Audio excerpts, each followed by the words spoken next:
Salut les Stratoniens, salut à tous, j'espère que vous allez bien. On est parti aujourd'hui pour une nouvelle vidéo d'analyse technique sur ce fameux BTC. On ira faire un tour sur l'Ethereum et le BNB qui est plutôt pumpy. On ira faire un tour sur l'indice du dollar et le SP500. Des choses très intéressantes à dire sur ce BTC. Vous allez voir, on a des choses pas bien et bien à notifier et qui sont assez importantes. Ensuite, on va aller voir une petite fractale. Je vais vous parler un petit peu du copy trading. On ira faire pas mal de trucs par rapport à BitGet. J'ai envie de vous montrer 2-3 choses. Et puis, j'ai bien envie de vous montrer les liquidations, mais elles ne se chargent pas. Donc, bref, tant pis. Dommage, mais voilà, je vais essayer de faire un petit bilan de ce qu'on est en train de faire, où est-ce qu'on se situe. On est un petit peu dans un no man's land. Enfin bref, j'espère que cette vidéo vous plaira. Je vous souhaite à tous un agréable visionnage. Installez-vous confortablement, prenez des notes et on est parti. Crypto, Commençons directement ici avec le copy trading. Donc je me suis pris 3 pertes à la suite. Hier j'ai quand même essayé de prendre un petit trade, j'ai perdu 90 hier. Mais voilà, on a pris 3 pertes à la suite ici. Donc ça a descendu un petit peu nos stats qui restent encore plus ou moins bonnes. Mais je vais vraiment attendre un vrai setup avant de vouloir tenter du coup un vrai autre long ou short sur ce BTC. On est vraiment dans une zone de no man's land. Ensuite, il y a BitGet qui propose, je mettrai tous les liens en description, n'hésitez pas à aller check. Donc ici, vous propose de remplir un petit formulaire et vous allez gagner jusqu'à 500 $, ce qui est plutôt pas mal. Et puis aussi, je voulais aussi vous dire que n'hésitez pas à vous connecter à vous inscrire sur BitGet. C'est vraiment une excellente plateforme. En tout cas, moi je l'utilise énormément avec le copy trading, etc. Et je trouve que ce qu'ils font avec leur fonds de protection et les différentes campagnes qu'ils offrent, je trouve ça vraiment plutôt pas mal. Donc n'hésitez pas à aller faire un tour. Je sais qu'en plus de temps en temps il y a des places qui se libèrent sur mon copy trading vu que je ne trade moins ces temps-ci. C'est complètement vrai, hein, le marché est vraiment horrible. Enfin bref, voilà voilou. C'est tout ce que j'avais à dire et partons directement sur l'analyse du BTC. Donc déjà on va parler de cette petite fractale que notre cher ami Bullet nous a partagé. Donc on a cette jolie petite trendline comme ce qu'on a actuellement sur ce BTC. Et du coup en fait à l'époque je me souviens exactement quand c'était ça. C'était juste avant le crash du Covid. Donc là on a le crash du Covid, énorme trou et on est parti, on est passé de donc 10 000 à 5 000 $ très rapidement. Et avant ça on a fait un espèce de bottom comme ce qu'on est en train de faire ici. Ce qui est assez intéressant c'est que ça correspond beaucoup à ce qu'on peut avoir. Après il faudrait un élément déclencheur pour avoir une telle bougie qui descend et autant vite. Donc ici il faut vraiment qu'il se passe quelque chose. Je rappelle que ici quand on a chuté il y a eu énormément de panique etc sur le marché traditionnel et sur les cryptos, donc il faudrait vraiment un gros, je sais pas moi par exemple, je veux pas être annonciateur de malheur, mais imaginons une bombe nucléaire ou un truc comme ça, ouais, on peut avoir un crack pareil, donc vraiment faites attention, on n'est pas encore à l'abri, et pour moi ici j'ai du mal à y croire que c'est encore un bottom. Enfin bref, parlons sur ce BTC. Donc déjà je rappelle qu'on avait cette petite zone de boss qu'on a eu là. Après je rappelle qu'elle est très faible. Donc encore une fois, il y a des chances qu'on aille chuter plus bas et qu'on récupère la zone d'equal low qu'on a ici. Donc je rappelle qu'une zone d'equal low, c'est deux lows qui sont au même niveau et on a de la liquidité qui s'accumule en dessous. Petite inversion structure, on est remonté. Le problème, c'est que moi, ce que je vois, c'est qu'on n'arrive pas à faire un nouveau sommet. Ici, les bears sont beaucoup trop forts et on n'arrive pas à venir chercher un nouveau top. Dès qu'on va venir faire un nouveau top, là, on va pouvoir décoller. Mais tant qu'on n'a pas fait de nouveau top, c'est très compliqué. Ici, on a une petite inversion structure qui s'est formée. Donc, qu'est-ce qui s'est passé? Bon, bah, le marché a poussé vers le bas, rien à dire. On est venu chercher donc la zone de fair value gap ici. Hein, vous voyez que cette mèche, d'ailleurs, on s'était arrêté juste avant. Donc, en fait, en s'arrêtant juste avant, qu'est-ce qui se passe? Ça nous forme un equal low ici. Donc, on était sûr qu'on allait revenir chercher un petit peu plus bas une fois qu'on a formé ça. C'est pour ça que en fait j'ai tenté un short sur ces niveaux là. Je me suis dit ok, donc là il y a de fortes chances qu'on a notre petit bear flag, on a cassé, je tente juste ici de shorter, etc.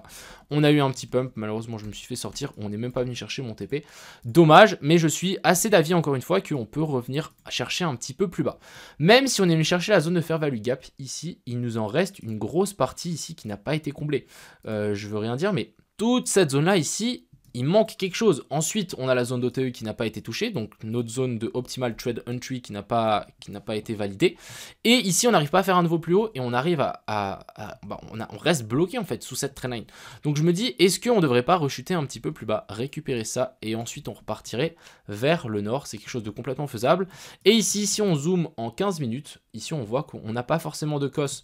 Donc en fait, ici on n'a pas d'inversion structure. Après, je pense qu'en plus petite time frame, on en a une. Voilà, en 5 minutes, on en a une. On en a une autre ici, donc on a notre boss ici. Mais encore une fois, méfiance ici pour moi, il manque du matériel pour vraiment nous dire que ok, là on a un vrai bottom, on va pousser vers le haut. Tout ça, ce qui me fait dire, c'est que si vraiment on pousse vers le haut, il y a de très fortes chances qu'on rechute plus bas et qu'on fasse un petit peu comme la fractale qui nous a montré, revenir chercher donc en tout cas toutes les liquidités qui sont placées là, on revient chercher là et ensuite on vient récupérer toute la liquidité qui est placée au nord et qui continue à s'accumuler au nord.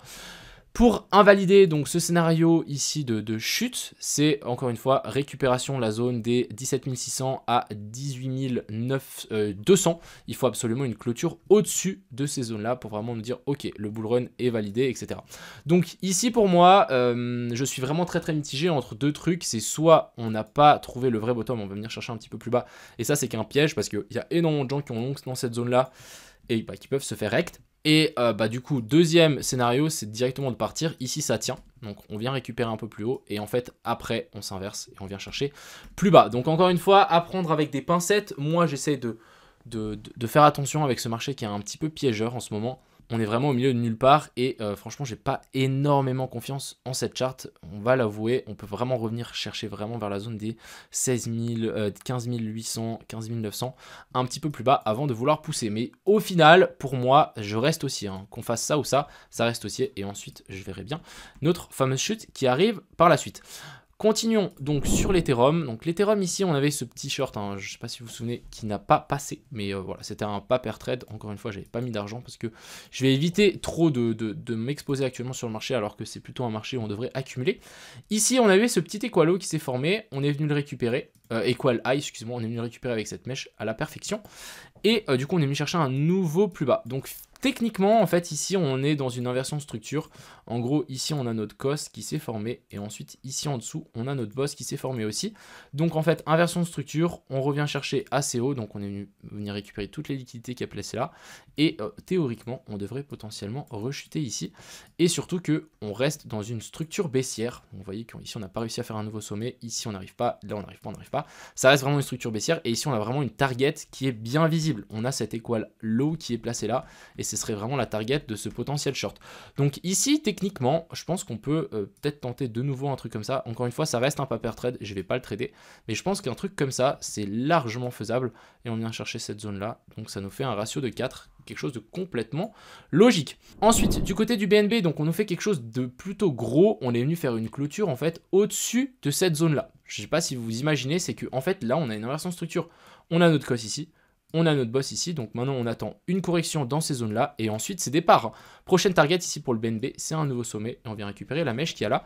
Donc ici on va voir, je pense, une jolie correction en ABC, peut-être même en plus compliqué, donc en A, B, et puis C, donc ici on sous-décompte en A, B, C. Et ensuite, on vient chercher donc dans ces zones-là, je pense qu'on peut vraiment récupérer vers la zone ici des 272 à jusqu'à 264. Revient chercher ici le petit order block qui est placé là. Mais en tout cas, ici pour le BNB, c'est super encourageant. Et ça, c'est plutôt une bonne nouvelle pour moi, étant donné que j'ai pas mal de BNB. Ensuite, parlons donc de l'indice du dollar. Alors, ça fait un moment que je ne l'ai pas check, je ne sais pas où est-ce qu'on en est. Ok, on est toujours dans cette zone-là. C'est toujours la bonne zone. C'est la zone dans laquelle on doit tenir. Tant qu'on ne fait pas un nouveau plus bas, ça va. Et tant qu'on ne fait pas de clôture sous la zone orange ici, ça devrait tenir.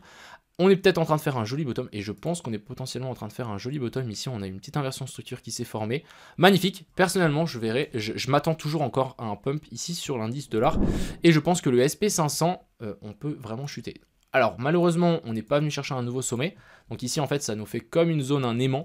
En gros, on a des liquidités qui sont placées là. On a une zone de fair value gap à venir chercher. Donc ça ferait du sens de, en tout cas, repasser un petit coup au-dessus. Après, on peut largement chuter ici aussi en plus bas. Mais je verrais bien quand même une petite chasse avant de vraiment chuter et ensuite on avisera. Mais voilà, pour moi le SP500 reste baissier hein, si on dézoome. Je rappelle qu'ici on n'a toujours pas d'invalidation de structure, on fait toujours des sommets toujours plus bas et du coup techniquement ici on devrait se faire rejeter. Après j'ai vu pas mal d'analyses passer qu'on peut peut-être grimper un petit peu plus haut. On casse la trendline qui est obvious pour tout le monde hein, parce qu'ici on a une trendline que tout le monde la voit et tout le monde l'observe. On a un truc du style et il y a quelqu'un qui nous a fait une petite analyse, un truc comme ça, hop on casse, on a latéralise et ensuite ça chute et ça serait vraiment très piégeur pour les débutants. Enfin bref, voilà un petit peu ce que j'avais à dire sur ces cryptos pour le moment. Personnellement je préfère être très prudent, même si j'ai tenté quand même un petit short, mais voilà, je préfère être prudent. La charte n'est pas excellente non plus, donc vraiment prenez ça avec des pinceaux. Je pense que ça ne sert à rien actuellement de overtrade, et puis vraiment attendre un gros mouvement. Je verrai bien un retour jusque dans cette zone là, et ensuite on avisera. J'espère que cette petite vidéo vous a plu. Je vous souhaite à tous une agréable soirée. N'hésitez pas à passer dans les liens en description. N'hésitez pas à aller vous inscrire, tester les plateformes, etc. Je pense que ça vaut la peine d'avoir plusieurs plateformes actuellement avec tout ce qui s'est passé avec FTX, etc. Enfin bref, profitez de ces bonus pour vous inscrire. J'espère qu'elle vous a plu. Et puis je vous souhaite à tous une excellente soirée. A plus.